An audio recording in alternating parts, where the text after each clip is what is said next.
There are several elements common to the mystical paths of the major world religions.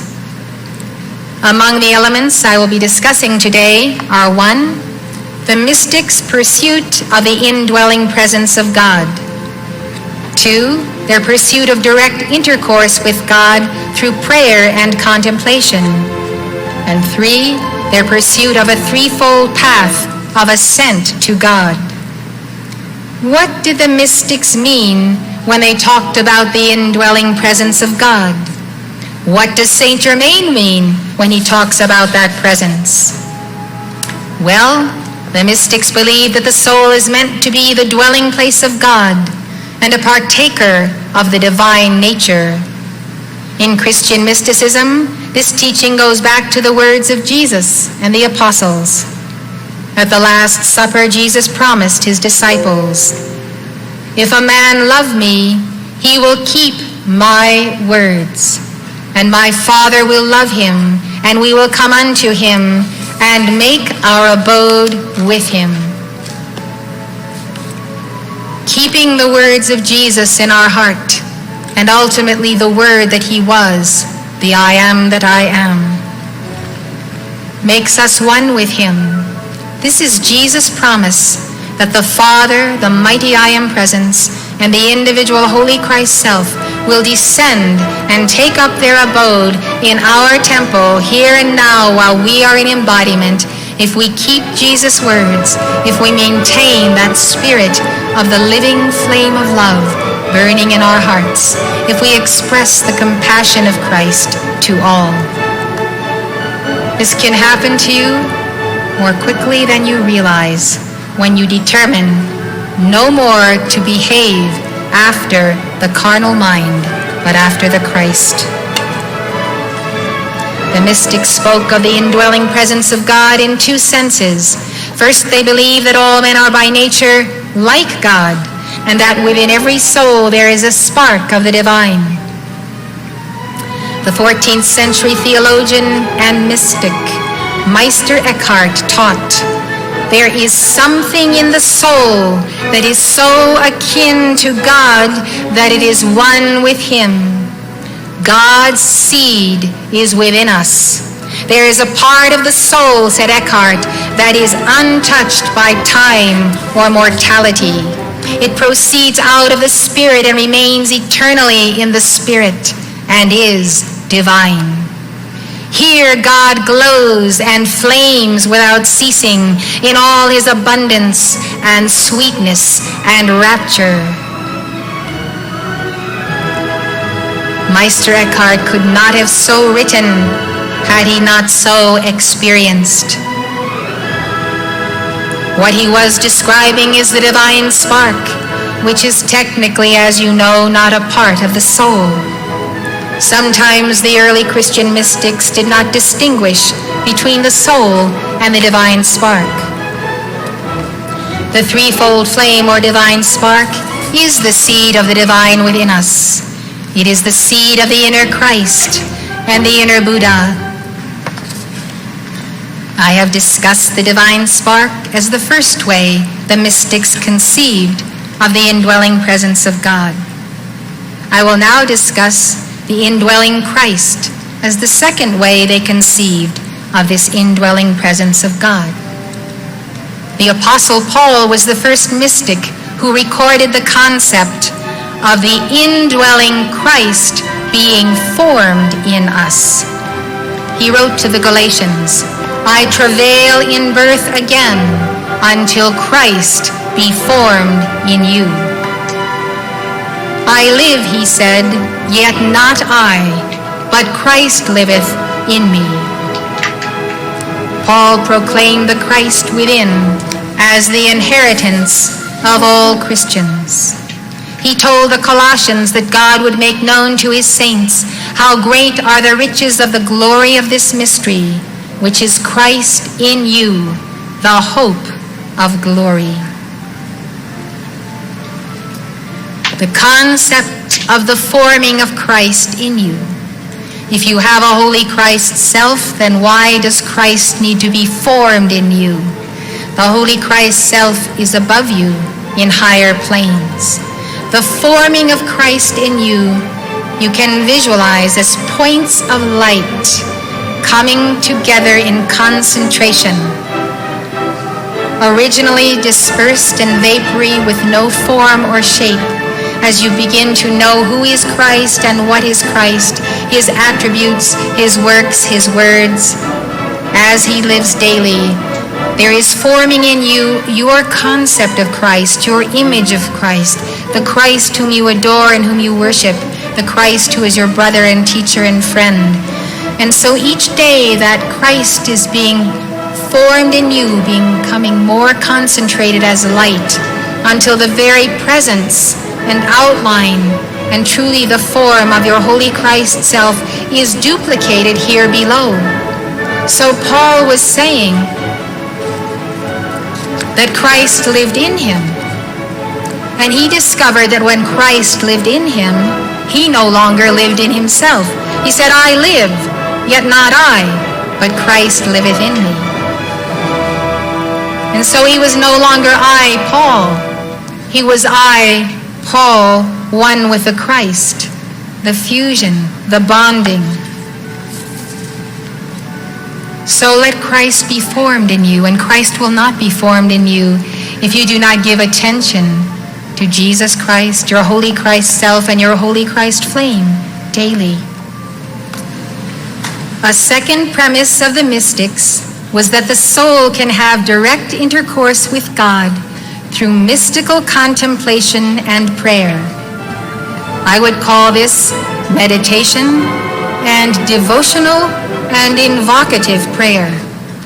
Devotion is where you give your whole heart and soul and love and mind to God.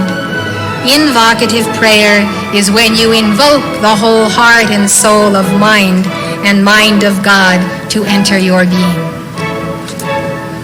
To the mystics, prayer is not just a prescribed set of devotions and petitions to God.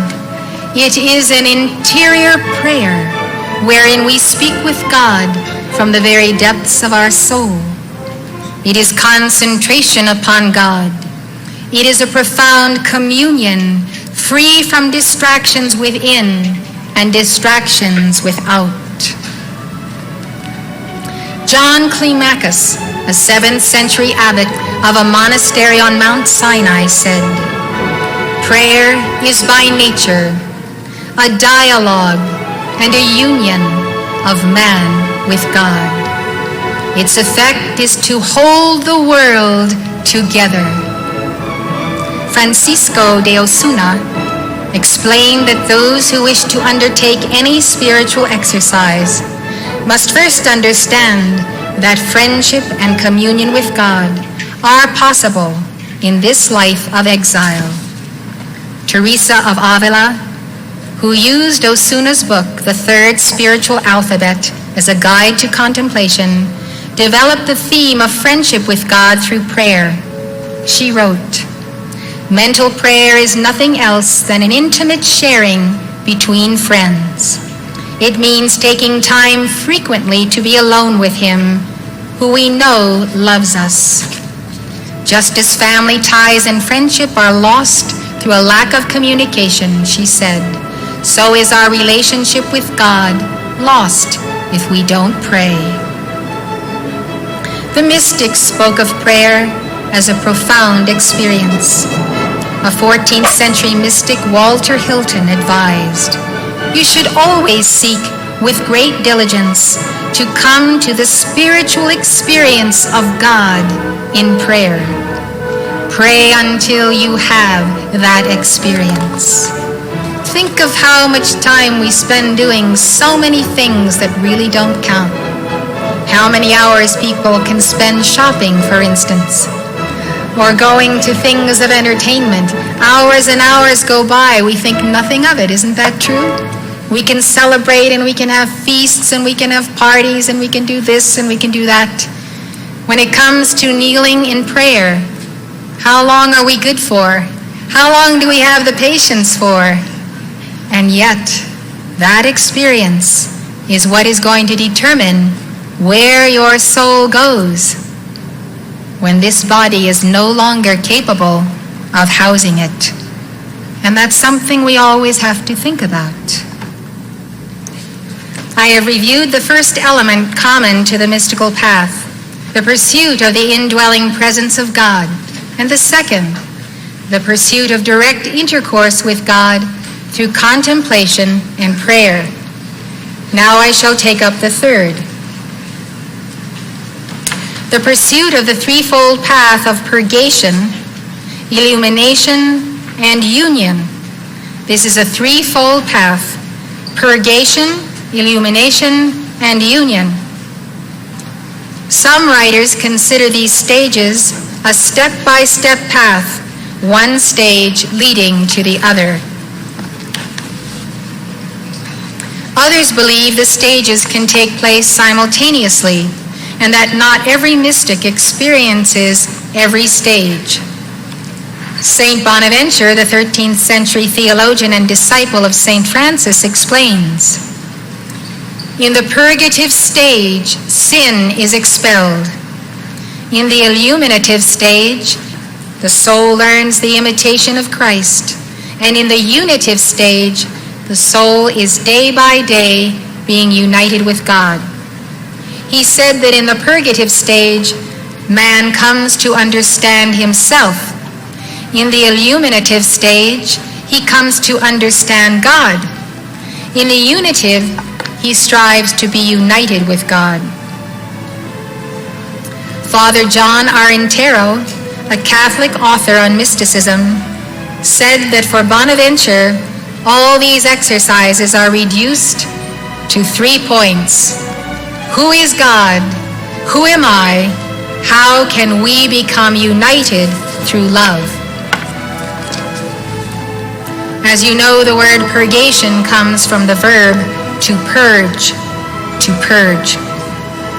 Purgation comes to the soul only after she has experienced her awakening in God. This awakening brings joy to the soul. But when God's light suddenly enters the world of the mystic, he becomes acutely aware of his faults and weaknesses. This was the experience of the psalmist, whose psalm I read. He sees his imperfections against the backdrop of God's perfection. More importantly, he sees that his imperfections or sins are what separate him from God, and he can no longer tolerate the gulf. Take the 15th century Saint Catherine of Genoa. Her awakening came after years of loneliness and depression in an unhappy marriage.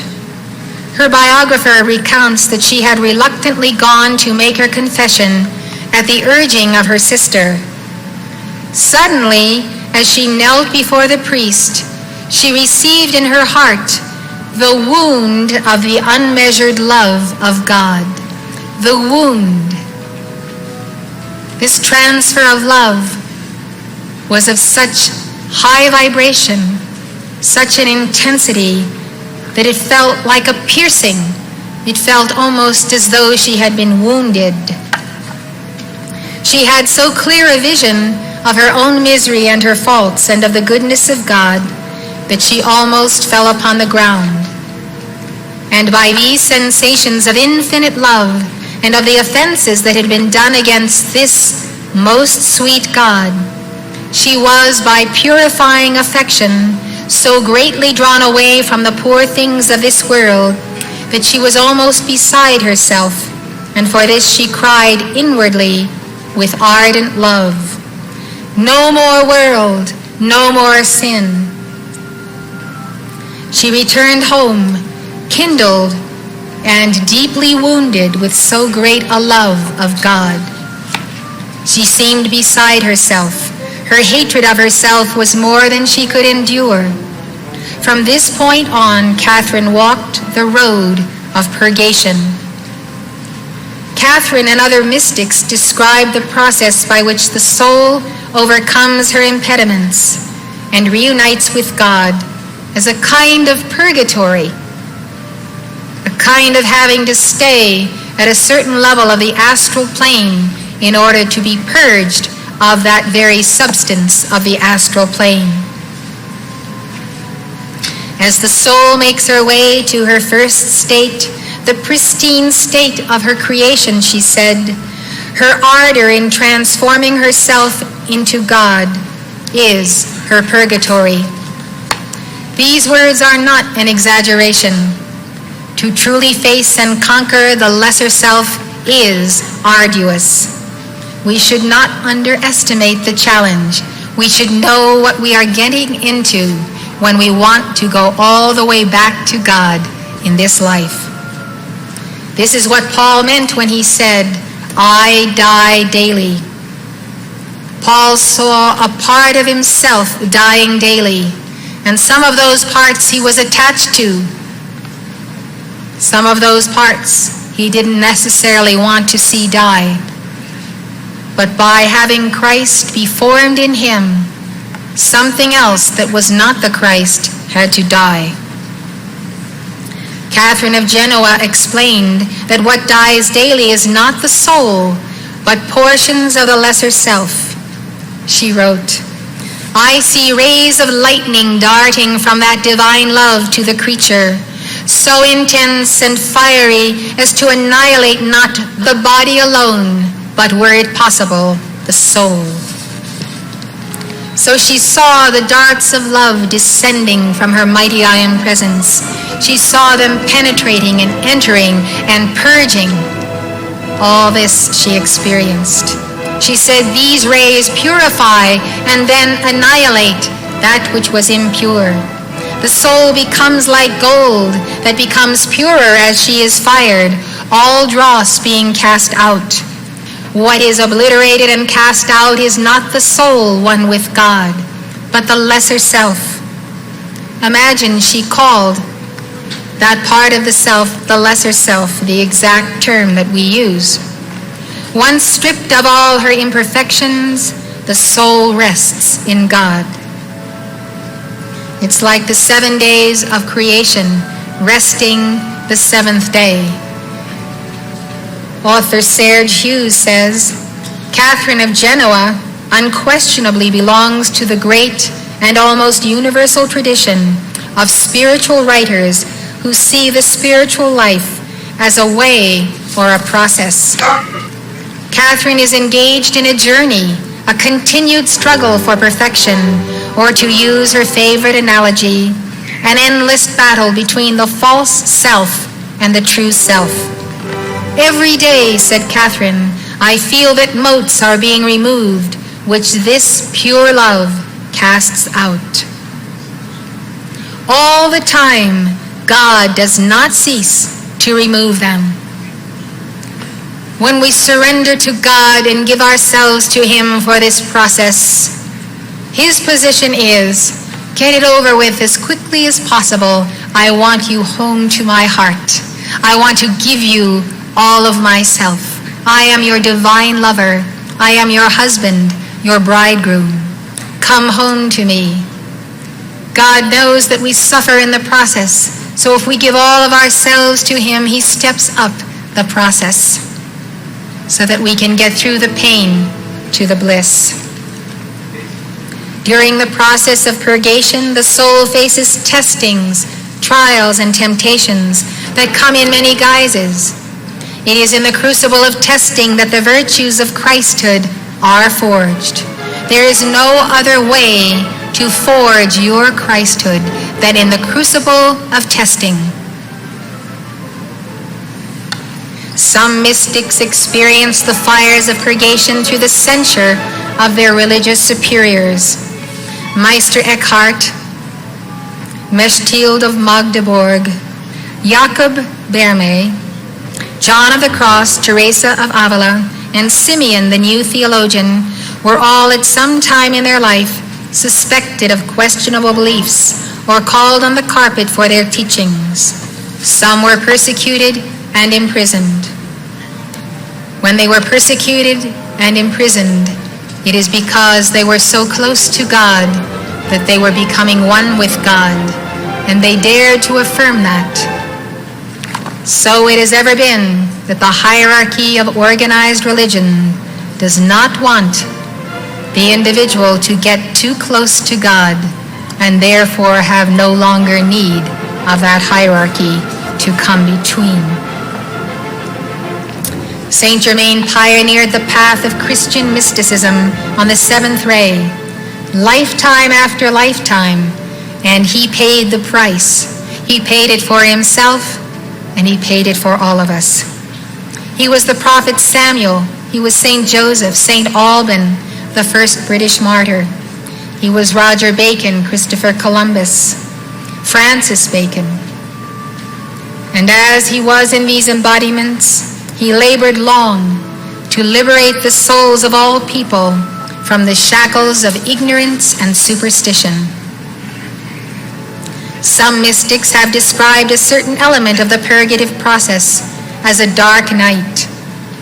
The 16th century mystic St. John of the Cross said there are two dark nights, the dark night of the senses and the dark night of the spirit.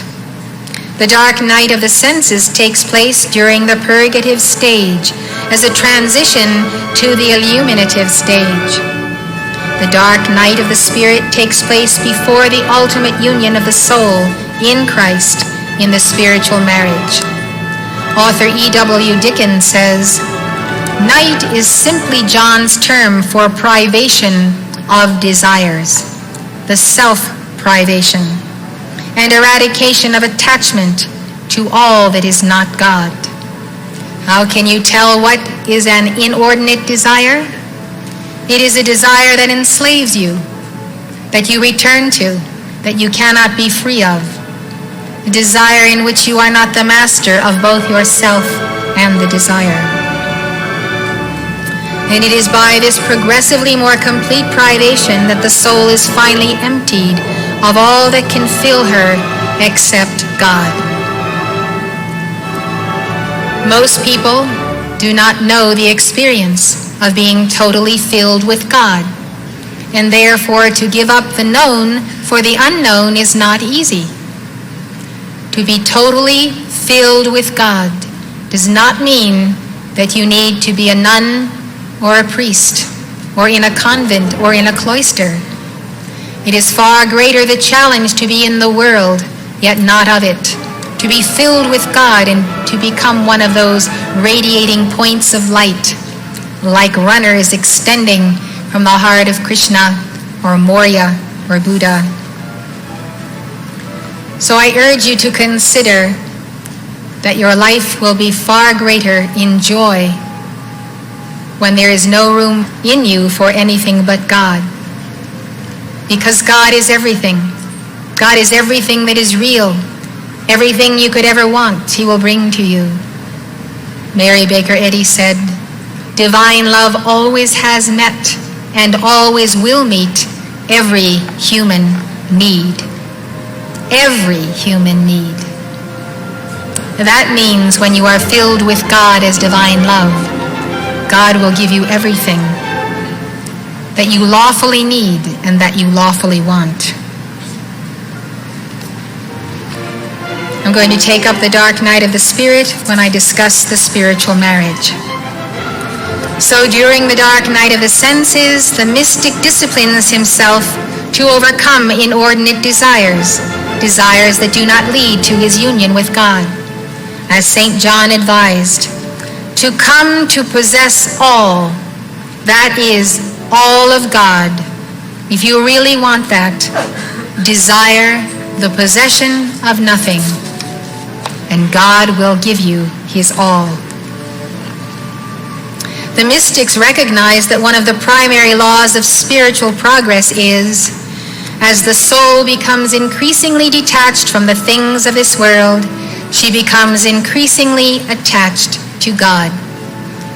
I have found in my experience that God uses a very interesting way in which to wean us from this world.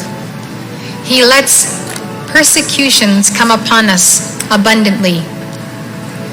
And when we see the persecutions and we see what the world is capable of, somehow we lose a certain zest for that world. And we desire the most profound oneness with God. So I think God gives us a little bit of his spur and gives us some good kicks here and there, and lets our persecutions also be the means of bearing and balancing world karma. In the midst of adversity, you get a tremendous sense of co-measurement between the self that is God here and the self that is infinite and beyond all the pettiness of the planet. John outlined a two-step program to help the disciple get through the dark night of the senses. He said that by these two steps alone, the soul could conquer all inordinate desires that separate her from God. First, the mystic should have a habitual desire to imitate Christ in everything that he does. What would Jesus do? If you want to know what Jesus would do, you better read the Gospels over and over again, because you will find that he had a different response for different types of people. You also need to read the Gnostic Gospels, and if you want to, get my audio or videotapes of all the lectures I've given on Gnosticism, because there you see a different face of Jesus than you see in the four Gospels. So don't think that you automatically know what Jesus would do. Learn everything that he did in his life, contemplate how and why he did it, and then make your decision on what to do in that situation. He should meditate on Christ's life so that he may know how to behave in all things as Christ would behave. Jesus never turned aside from challenging evil, embodied evil or impersonal evil. He never walked away from it, and he never indulged it. Secondly, every pleasure that presents itself to the senses, if it be not purely for the honor and glory of God, must be renounced and completely rejected. I know of nothing that I do hour by hour throughout my life that I cannot dedicate to the honor and glory of God. I don't know of anything that I would want to do that does not have that purpose. I am certain that you are the same. And this for the love of Jesus Christ, who in this life had no other pleasure, neither desired any than to do the will of his Father. The path of the imitation of Christ is the path of the Christian mystics. Jesus said, "If any man will come after me, let him deny himself, deny his lesser self, deny the carnal mind, and take up his cross daily. Take up your daily karma. Let not the sun go down. Let not your head come to rest on your pillow, that you have not dealt with the karma of the day that has descended, with violet flame, with service, with love, with every possible response." It is such a glorious feeling to conclude a day and know that by communion with another soul you have been able to turn that soul around and direct her back to God. Taking up your cross daily means this: not only the cross of your karma, but your dharma, your duty to be who you really are on the path of personal Christhood in the footsteps of Jesus. You're watching Elizabeth Clare Prophet, world-renowned author and founder of Summit University.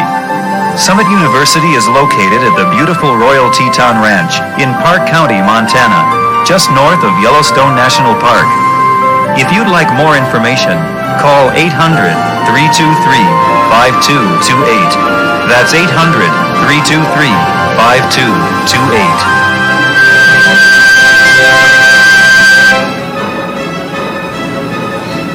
St. Philip Neri wrote, "Nothing more glorious can befall a Christian than to suffer for Christ."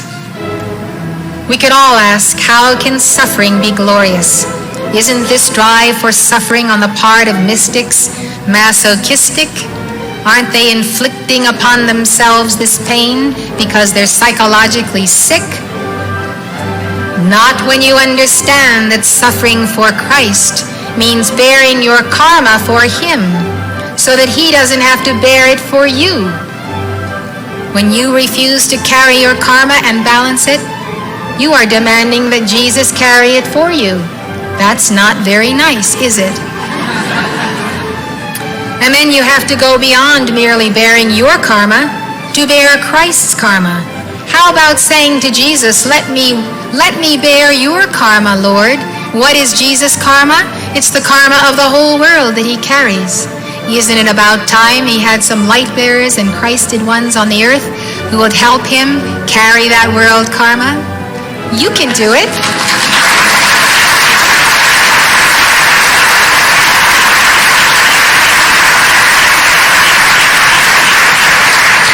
I want to tell you something. You need to watch your mind and heart and your desire body. Because sometimes we fool ourselves and we don't know what we're really doing. But sometimes at a certain level, we simply refuse to bear the responsibility for our karma. Look at all the lawsuits that are going on in the country today. People try to collect money from people because they fell down in their yard or some such thing. We never heard of such lawsuits 25 years ago. People are always wanting someone else to pick up the tab for their misfortunes because the law of karma is not taught in this nation. That's why the nations of the West have gone into socialism. Let the government pay the bill for everything that happens to be your karma. Well, you only postpone the day when you will have to deal with it. So if we refuse to bear responsibility for our words, our actions, our deeds, if we are not willing to suffer the consequences of our ungodly words and deeds, this then becomes the boulder of pride and rebellion against the laws of God that utterly prevents our soul's reunion with God. This concerns me because you can get into a national consciousness or a local consciousness where you do not see what befalls you or what you do as your personal responsibility. And we have to lock into that idea.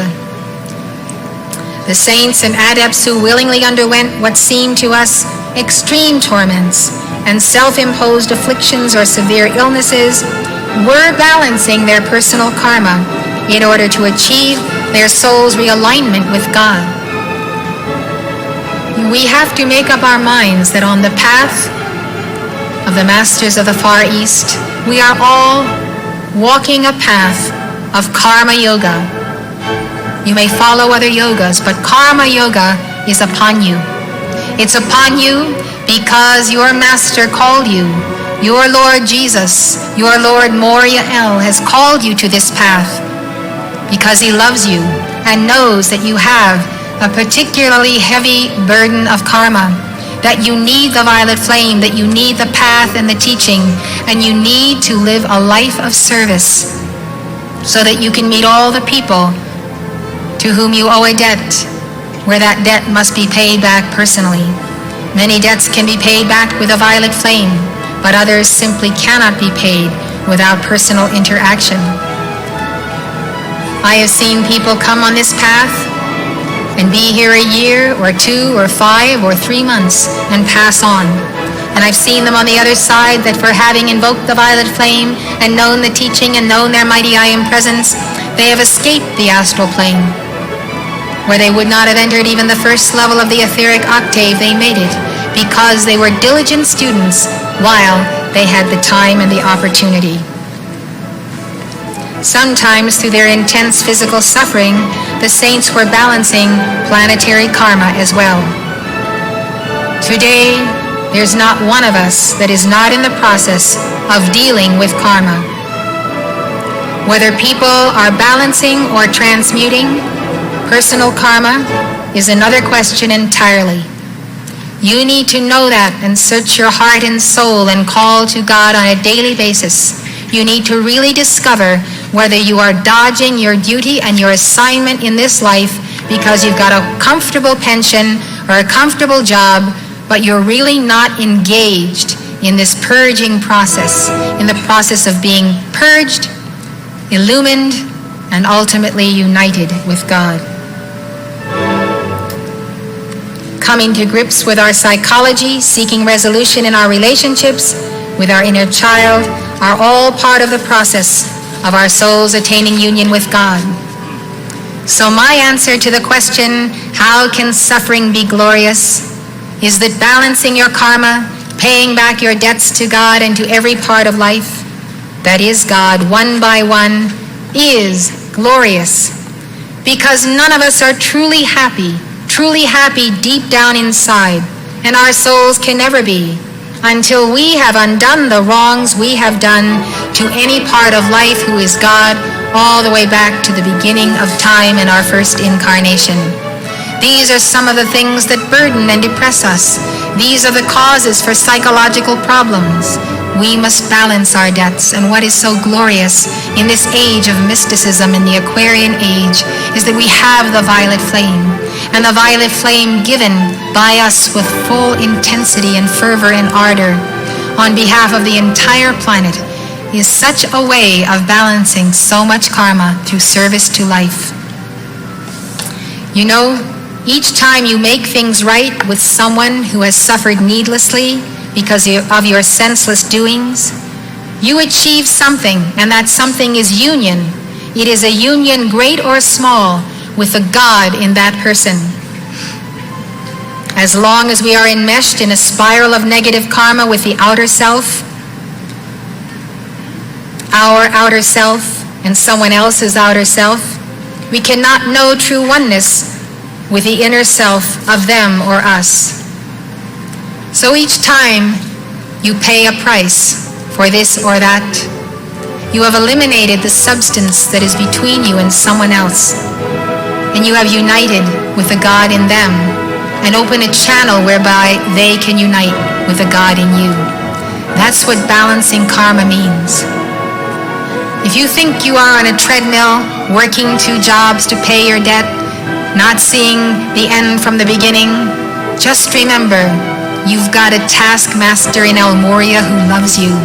And El Moria wants to see you get through it and not take it so slowly that you finally slow down to a stop. When the masters get you on the track of balancing karma, they want you to go for it. So don't ever think that just because you're in some part of drudgery in paying debts to life that, well, that isn't right because you should always be doing something great and creative and original and wonderful. There is drudgery in life. Yes, we create drudgery for ourselves with making karma. So we need to get down on our knees sometimes and scrub and scrub and scrub. For me, the alleviation of the suffering of one soul and many souls is my reason for being. It doesn't matter to me who has caused the suffering. I desire to relieve life of the burdens of unnecessary suffering. As you know, some suffering is necessitated by the law of karma.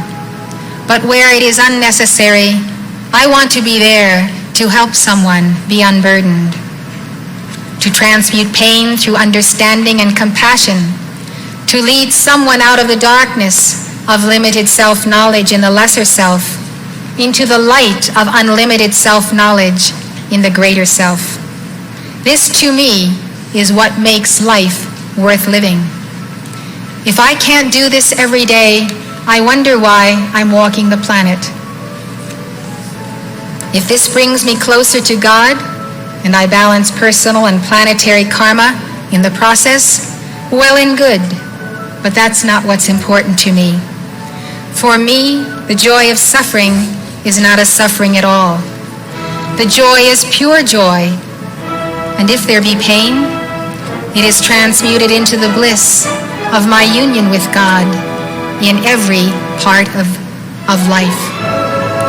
And the part of life that I love most being in union with is you. All of the wonderful chelas and keepers of the flame, and the souls who recognize the light and the path, who want to get somewhere beyond where you are in this moment. And I'm grateful that because of you, I have a reason for being, because I know that by the grace of God, I can take you there.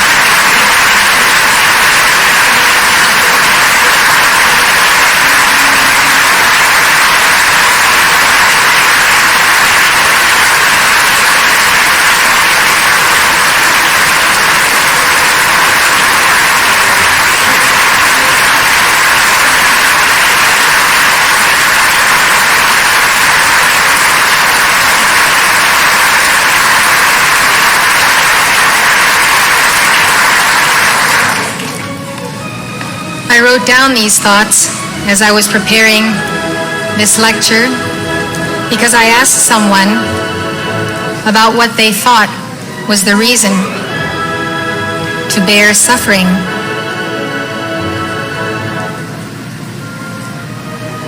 And all they could say was, well, because you balance your karma and you attain union with God.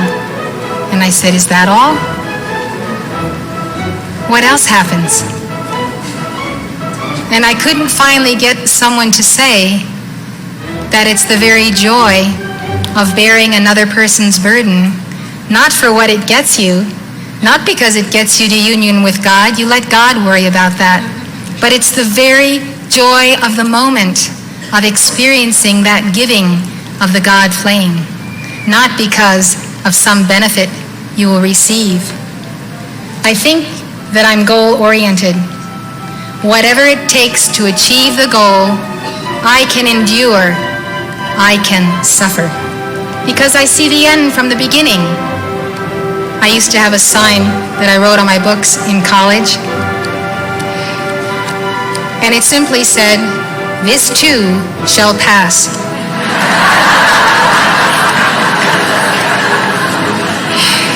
And I would visualize the day and date when I would be through.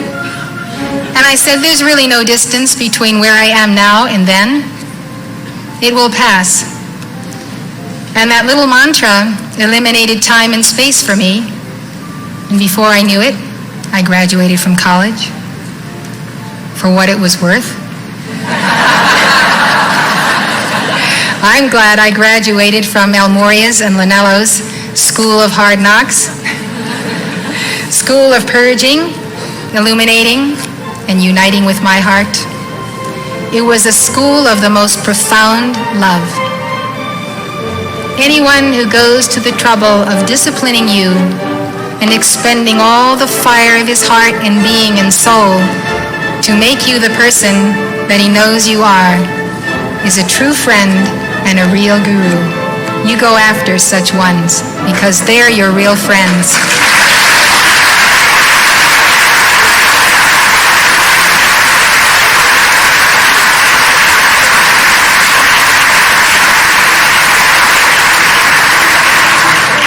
Jesus said that he laid down his life for his sheep.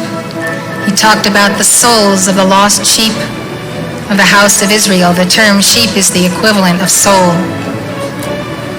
And I can tell you truly that when you are going to help people, you do lay down your life, your light, all that you are, your heart and your essence. Because it takes that much love and that much proving to God that you really want to be the instrument for the saving of a single soul or many souls. I welcome you to the opportunity to save the souls on this planet who will never be touched or reached unless they are touched by you. Not so long ago, I had the opportunity to counsel some people, and I recognized that if I hadn't taken the time to counsel them, there would have been nowhere else that they could have gone to come to an understanding of who and what they were and what they had to do to get to be who they really are. And at the end of that day, which was a long and a hard day in itself, I actually wept for joy in the heart of Kuan Yin, because I realized that Kuan Yin herself is everywhere that we are and reaches out to people in the lowest octaves. And sometimes the only person that they will see is us as Kuan Yin. And I had such an appreciation of Kuan Yin's mercy as to how far she has traveled to bring our souls to this altar as just one of the great avatars of the ages. Her service is particularly touching, and the stories about her I've lectured on, they're on tapes, you might want to study them. But there is a great feeling of knowing that God has called you to that service, and that if you are listening and you are there and you are hearing, you just know in your heart that God is saying to you, if you don't speak to this person, no one else will. How will I contact them? How will I bring them home? They have nowhere else to go, no one to teach them, no one to save them. When you realize that this is what it means to give yourself to God, to know such tremendous joy of helping people and facilitating their entering the courts of heaven, I assure you, there is nothing in this world that you cannot easily give up in exchange for such immense gladness. It's only way I can describe it, immense gladness that you have really been useful to the universe. There is a path of a minimum of suffering. That path is the path of the seventh ray and of the violet flame. Instead of encountering all of the old situations and taking 1,000,000 years, that gift of Saint Germain has given to us this opportunity to accelerate. Sometimes the most suffering you have to bear is to just sit still in one place long enough to get the action of transmutation rolling at a peak alchemical pitch. It goes on at all levels, that is transmutation, when we invoke it. Not only does the violet flame expel toxins lodged in our physical organs, but it also transmutes the karmas and traumas of our present and past lives recorded in the 4 lower bodies.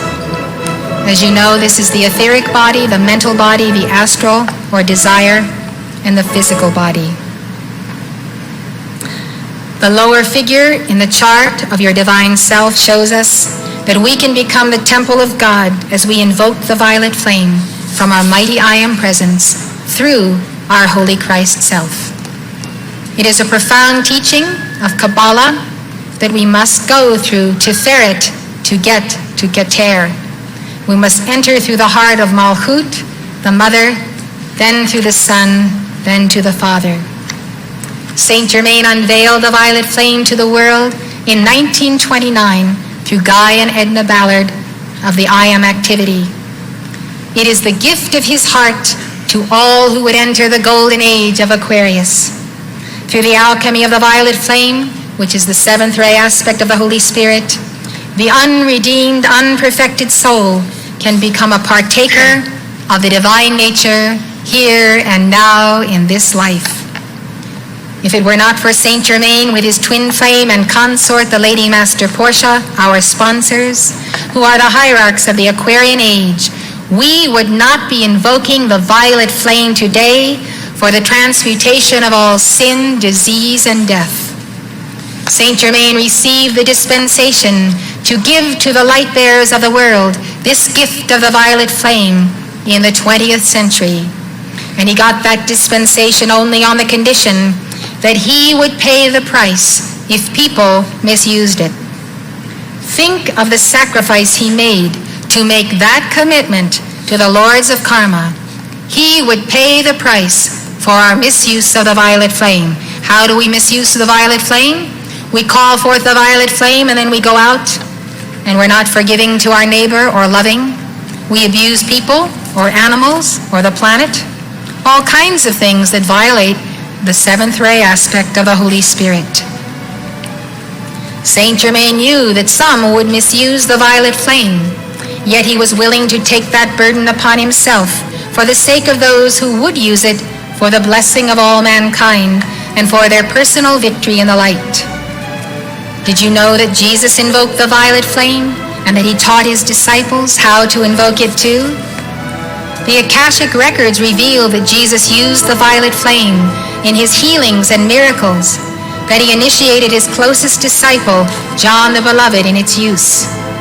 John the Beloved saw the violet light, and he walked in the violet light.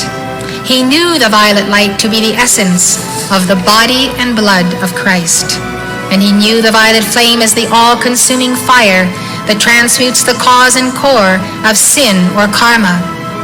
Maybe that's why he was the only disciple who ascended at the conclusion of that life. John the Beloved made his ascension. Jesus gave him that gift, and why did he give it? Because of all the disciples, he loved the most. John had the greatest love in his heart, the greatest development of the heart chakra. As you know, the violet flame is the seventh ray aspect of the Holy Spirit. Jesus said in a dictation through Mark Prophet that at the age of 17, he had a mystical experience in which he was contacted by Holy Amethyst, the archee of the seventh ray. She is the divine complement of Archangel Zadkiel. Jesus said, "I was alone with God." Just stop there. Can anything truly mystical happen to you if you don't have the courage to be alone with God? If all your days are filled with people and appointments or recreation or this or that, when you're always with someone and you don't even have a moment to listen to your own thoughts? I was alone with God. When was the last time you were alone with God? Uninterrupted, phone off the hook, TV set off, dog out, cat out.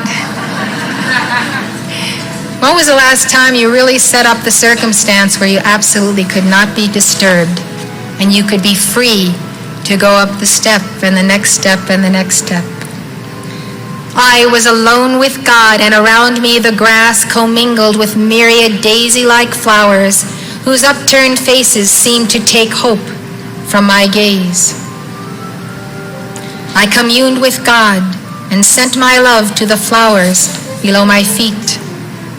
Suddenly they were transformed, and I saw them no more as flowers, but as the faces of men.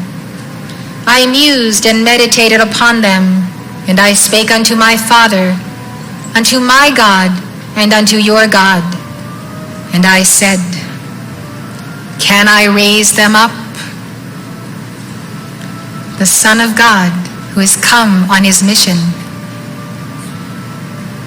in all humility asks the question, can I really do it? Think of this tender moment. Can I raise them up? And the Father spake unto me and said, "Come see ye." And suddenly I was transported beyond that field, and the cosmos was before me, and my feet were placed as upon a rock in outer space, and all around me I saw the stars that they did shine, worlds of hope and worlds without hope.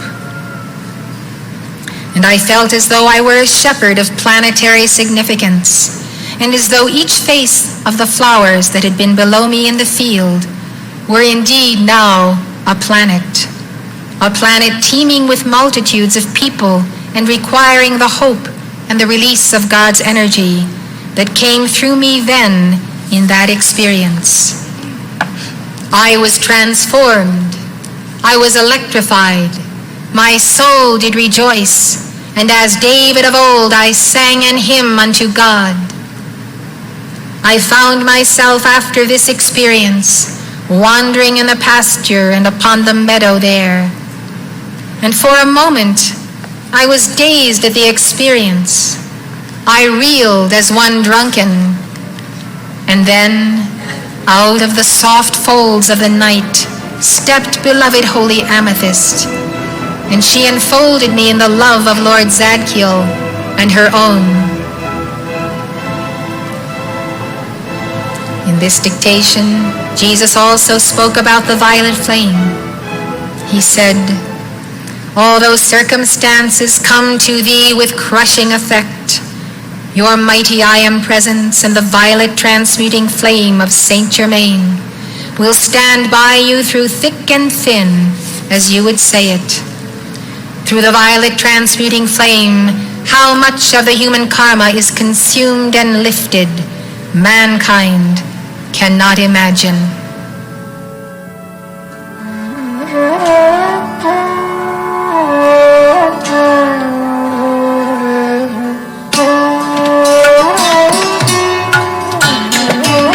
For more information on the mystical paths of the world's religions, call toll-free 1-800-323-5228. The preceding program was presented by Summit University, Box A, Livingston, Montana, 59047-1390. If you'd like to know more, call this number or write this address.